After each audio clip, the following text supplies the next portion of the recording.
Giselle, may good news po ako sa inyo. Hawak. Ang susunod na programa ay rated PG.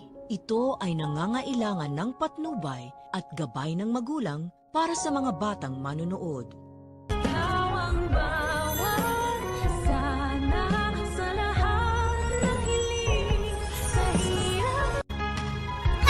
Those handcuffs really suit you, Mona.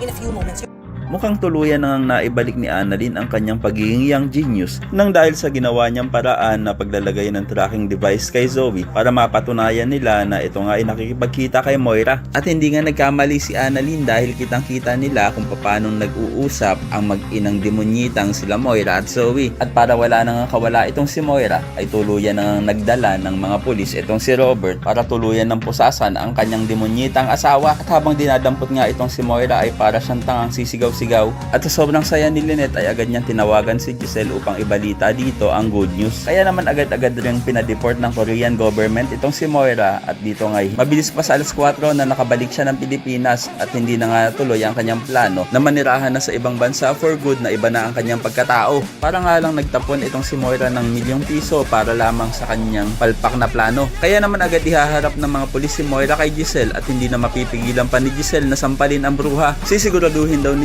Giselle na hindi na makakawala pa at makakatakas itong si Moira at habang buhay na itong maniniraan sa kulungan at ihimas ng malamig na rehas. Pero sa halip na magpakumbaba itong si Moira ay sisigawan niya po si Giselle at magiging palaban pa ito na hindi daw siya nasisindak sa mga sampal ni Giselle at once na natanggal daw ang kanyang mga kamay sa posas ay sasampalin rin daw niya si Giselle na mas malakas pa sa ginawa nito. Sa kabilang banda, ito namang si Carlos ay susuhulan ng abogado niya upang hindi daw madamay ang kanyang pangalan sa kaso nung si Dax. Kaya naman kung isa ka rin sa mga natutuwa dahil sa wakas ay nahuli na si Moira ay pakilike ang video na ito and don't forget to subscribe. Thanks for watching and see you next time. Bye-bye!